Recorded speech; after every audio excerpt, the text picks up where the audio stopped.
Hello दोस्तों, स्वागत है आपका हमारे यूट्यूब चैनल के इस वीडियो में। दोस्तों आज हम बात करने वाले हैं 10th क्लास के 100 नंबर वाले हिंदी गोदली भाग 2 के काव्य खंड का चैप्टर नंबर 6 जनतंत्र का जन्म से हमने top highlighted VPI objective questions लिए हैं जो कभी न कभी पूछा गया है और इस बार भी पूछे जाने की ज़्यादातर चांस है। चलिए दोस्तों, बिना समय गवाए क्वेश्चन की ओर बढ़ते हैं। उससे पहले अगर आप हमारे चैनल पर पहली बार आए हैं तो प्लीज़ हमारे चैनल को सब्सक्राइब करें।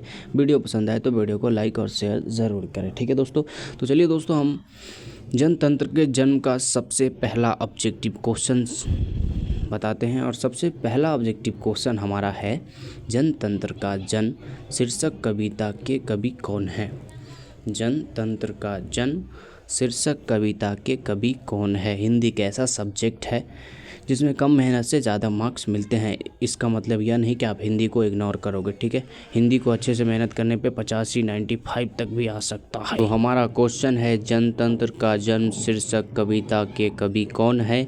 तो इस क्वेश्चन का जो आपका ऑप्शन है, ऑप्शन नंबर ए में Kunwar Narayan, option number B Ramdhari Singh Dinkar, option number C Premghan और ऑप्शन नंबर डी में सुमित्रानंद पंत। ठीक है, तो हमारा क्वेश्चन जो है कि जनतंत्र का जन्म शीर्षक कविता के कवि कौन है। तो इस क्वेश्चन का जो राइट आंसर हो जाएगा वो होगा आपका option number B Ramdhari Singh Dinkar. जनतंत्र का जन्म शीर्षक कविता के कवि रामधारी सिंह दिनकर हैं। तो ऑप्शन नंबर बी इस क्वेश्चन का राइट आंसर हो जाएगा। चलिए दोस्तों आगे बढ़ते हैं। अगला ऑब्जेक्टिव क्वेश्चन हमारा कहता है कि दिनकर जी किस युग या काल के कवि हैं। दिनकर जी किस युग या काल के कवि है। तो इस क्वेश्चन का जो आपका ऑप्शन होगा, ऑप्शन नंबर ए में प्रगतिवादी युग के, ऑप्शन नंबर बी में आधुनिक युग के और ऑप्शन नंबर सी में छायावादी युग के और ऑप्शन नंबर डी प्रयोगवादी युग के। ठीक है दोस्तों, तो हमारा क्वेश्चन जो है कि दिनकर जी किस युग या काल के कवि हैं। तो इस क्वेश्चन का जो राइट आंसर होगा वो होगा आपका ऑप्शन नंबर सी छायावादी युग के। ठीक है, दिनकर जी छायावादी युग के कवि हैं। ऑप्शन नंबर सी इस क्वेश्चन का राइट आंसर हो जाएगा। इससे पहले कि सारे हाईलाइटेड ऑब्जेक्टिव्स हमने हर चैप्टर बाय चैप्टर पढ़ा दिए, तो आपने नहीं देखा तो हमारे चैनल के अंदर जाकर देख सकते हैं। ठीक है, हमारा अगला ऑब्जेक्टिव क्वेश्चन कहता है, सिंहासन खाली करो की जनता है की कविता की पंक्ति है। ठीक है, सिंहासन खाली करो की जनता है की कविता की पंक्ति है, या किस कविता की पंक्ति हो सकती है। एक मिनट, यस, सिंहासन खाली करो की जनता है किस कविता की पंक्ति है। तो इस क्वेश्चन का जो आपका ऑप्शन है, ऑप्शन नंबर ए में जनतंत्र का जन्म, option number B Hiroshima, option number C अक्षर ज्ञान और ऑप्शन नंबर डी में मेरे बिना तुम प्रभु। ठीक है, तो हमारा क्वेश्चन जो है कि सिंहासन खाली करो की जनता है किस कविता की पंक्ति है। तो इस क्वेश्चन का राइट आंसर आपका ऑप्शन नंबर ए जनतंत्र का जन्म हो जाएगा। ठीक है, जनतंत्र का जन्म इस क्वेश्चन का राइट आंसर होगा। चलिए आगे बढ़ते हैं। आपको हमारा पढ़ाने का स्टाइल कैसा लगता है। क्या हमारे ऐसा बोर्ड्स देकर आप कोई पढ़ाते हैं, या आपको हमारा पढ़ाई पसंद नहीं आता, वॉइस पसंद नहीं आता, टाइपिंग का टाइटल स्टाइल है वो पसंद नहीं आता, तो आप हमें कमेंट करके हमारी शिकायत करें ताकि हमें भी पता चले कि हमारे अंदर ये कमी है। ठीक है, और मैं अपनी तरफ से तो बेहतर से बेहतर करने का प्रयास करता हूँ। अगला ऑब्जेक्टिव क्वेश्चन कहता है, दिनकर जी कवि के साथ साथ थे। दिनकर जी कवि के साथ साथ थे। इस क्वेश्चन का जो आपका ऑप्शन है, ऑप्शन नंबर ए में उपन्यासकार, ऑप्शन नंबर बी आलोचक, ऑप्शन नंबर सी गद्यकार और ऑप्शन नंबर डी में इनमें से कोई नहीं। ठीक है, तो हमारा क्वेश्चन जो है कि दिनकर जी कवि के साथ साथ थे, मतलब दिनकर जी कवि तो थे ही, उसके साथ साथ क्या थे। तो इस क्वेश्चन का जो राइट आंसर होगा कि दिनकर जी कवि के साथ साथ थे। तो ऐसे क्वेश्चंस, और इस क्वेश्चन का राइट आंसर होगा आपका ऑप्शन नंबर सी गद्यकार। ठीक है, दिनकर जी कवि के साथ साथ गद्यकार भी थे। ऑप्शन नंबर सी जो है इस क्वेश्चन का राइट आंसर हो जाएगा। ठीक है दोस्तों, चलिए आगे बढ़ते हैं। और अगला ऑब्जेक्टिव क्वेश्चन देखने से पहले हम आपको बता दें कि दोस्तों आपको जैसे जैसे एग्ज़ाम आएगा थोड़ी डर भय पैदा होगा, लेकिन आपको जितना डर लगे आप उतना मेहनत करिए ताकि आपके अंदर से डर खत्म होकर कॉन्फिडेंशन जो होता है कॉन्फिडेंट हो जाए और एकदम सीना तान के जाएंगे, ऐसा रिजल्ट लाएंगे कि गाँव वाला लोग का मुँह बंद हो जाएगा ना। चलिए अगला क्वेश्चन कहता है, दिनकर जी को उनकी किस कृति पर ज्ञानपीठ पुरस्कार मिला। दिनकर जी को उनकी किस कृति पर ज्ञानपीठ पुरस्कार मिला। ठीक है, इस क्वेश्चन का जो आपका ऑप्शन होगा, ऑप्शन नंबर ए में कुरुक्षेत्र, ऑप्शन नंबर बी में उर्वशी, और ऑप्शन नंबर सी में रसीम रथी, और ऑप्शन नंबर डी हुंकार। ठीक है, तो हमारा क्वेश्चन जो था कि दिनकर जी को उनकी किस कृति पर ज्ञानपीठ पुरस्कार मिला, तो इस क्वेश्चन का जो राइट आंसर होगा वो होगा आपका ऑप्शन नंबर बी, उर्वशी पर। ठीक है, ऑप्शन नंबर बी इस क्वेश्चन का राइट आंसर होगा।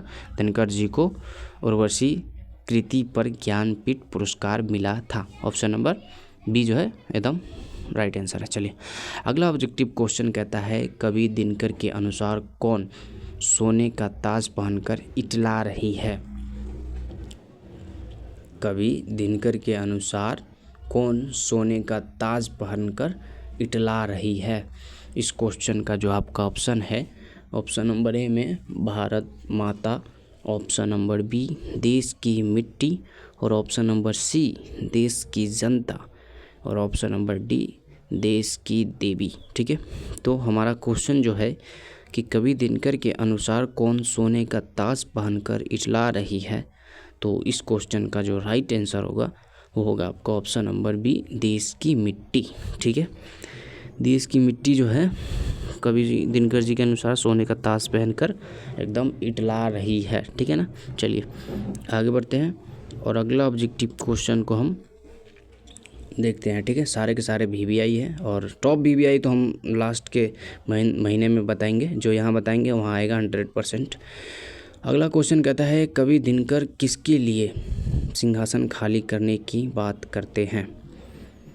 कवि दिनकर किसके लिए सिंहासन खाली करने की बात करते हैं, तो इस क्वेश्चन का जो आपका ऑप्शन है, ऑप्शन नंबर ए जनता के लिए, ऑप्शन नंबर बी बच्चों के लिए, ऑप्शन नंबर सी स्त्रियों के लिए, और ऑप्शन नंबर डी गरीबों के लिए। ठीक है, तो कवि दिनकर किसके लिए सिंहासन खाली करने की बात करते हैं, इस क्वेश्चन का जो राइट आंसर होगा वो होगा आपका ऑप्शन नंबर ए जनता के लिए। ठीक है, ऑप्शन नंबर ए इस क्वेश्चन का राइट आंसर होगा, कवि दिनकर जनता के लिए सिंहासन खाली करने की बात करते हैं। ठीक है ना, चलिए अगला हमारा ऑब्जेक्टिव क्वेश्चन कहता है, रामधारी सिंह दिनकर का जन्म डॉट डॉट डॉट जिले में हुआ। रामधारी सिंह दिनकर का जन्म डॉट डॉट जिले में हुआ। Option number A Jamui, option number B Muzaffarpur, option number C Begusarai, और ऑप्शन नंबर डी सीतामढ़ी। दोस्तों आप लोग बिहार के कौन कौन से ज़िले से हो, आप लोग कमेंट करें अपना अपना ज़िला का नाम। और इस क्वेश्चन का जो राइट आंसर होगा कि रामधारी सिंह दिनकर का जन्म डॉट डॉट जिले में हुआ, तो इस क्वेश्चन का राइट आंसर होगा आपका ऑप्शन नंबर सी बेगूसराय जिले में। ठीक है, ऑप्शन नंबर सी बेगूसराय जिला, और बेगूसराय हमारा ज़िला समस्तीपुर दोनों अगल बगल में ही है। और वैसे बेगूसराय और समस्तीपुर काफ़ी अच्छा ज़िला है, घूमने लायक है। चलिए आगे बढ़ते हैं और अगला ऑब्जेक्टिव क्वेश्चन को देखते हैं। लोग के ज़िला का बुराई नहीं कर रहे, बिहार के हर ज़िला काफ़ी खूबसूरत है, आप कमेंट तो करें। ठीक है, अगला हमारा ऑब्जेक्टिव क्वेश्चन कहता है, किसके हुंकार से महलों की नींद उखड़ जाती है। नील हो सकता भैया, बहुत गलती है इसमें, थोड़ा मैनेज करिएगा। किसके हुंकारों से महलों की नींव उखड़ जाती है, तो इस क्वेश्चन का जो आपका ऑप्शन है, ऑप्शन नंबर ए में जनता की आह, ऑप्शन नंबर बी बवंडर, ऑप्शन नंबर सी भूकंप से, और ऑप्शन नंबर डी जनता की हुंकार से। आपने बांग्लादेश को देखा ना, पूरा स्टूडेंट मिलके प्रधानमंत्री को इंडिया भगा दिया और सरकार बदल दिया। हमारा क्वेश्चन जो था कि किसके हुंकारों से महलों की नींव उखड़ जाती है, तो इस क्वेश्चन का राइट आंसर होगा आपका ऑप्शन नंबर डी जनता की हुंकार से। ठीक है, ऑप्शन नंबर डी जनता के हुंकार से महलों की नींव उखड़ जाती है। भैया बांग्लादेश ने तो प्रधानमंत्री को उखाड़ के फेंक दिया। अगला क्वेश्चन, सदियों की ठंडी बुझी राख सुगबुगा उठी मिट्टी सोने का ताज पहनकर इटलाती है, यह पंक्ति है। सदियों की ठंडी बुझी राख सुगबुगा उठी मिट्टी सोने का ताज पहनकर इटलाती है, यह पंक्ति किसकी या कौन कहाँ की है, किस में से ली गई है, ऐसा क्वेश्चन। लेकिन वहाँ ऐसा ही क्वेश्चन आएगा, क्वेश्चन में कोई फेरबदल नहीं होगा। ठीक है, तो इस क्वेश्चन का जो आपका ऑप्शन है, ऑप्शन नंबर ए में दिनकर की, ऑप्शन नंबर बी में निराला की, और ऑप्शन नंबर सी में महादेवी की और ऑप्शन नंबर डी में आया की। टॉप भी ऑब्जेक्टिव क्वेश्चन है ये, उन्हें ऐसे कहे इस 22 में पूछा है तो इस बार 25 में आने की ज़्यादातर चांस है, ठीक है ना। तो सदियों की ठंडी बुझी राख सुबह उठी मिट्टी सोने का ताज पहनकर इटलाती है, यह पंक्ति है। तो इस क्वेश्चन का जो राइट आंसर होगा वो होगा आपका ऑप्शन नंबर ए दिनकर की, ठीक है। यह पंक्ति दिनकर जी की, ऑप्शन नंबर ए जो है इस क्वेश्चन का राइट आंसर हो जाएगा। चलिए दोस्तों, मिलते फिर से कोई दूसरे वीडियो में, तब तक के लिए भाई अपना ध्यान रखिए, मन ध्यान एकदम तन लगा के मेहनत करिए, जाते जाते हमारे चैनल को सब्सक्राइब करके जाए प्लीज़।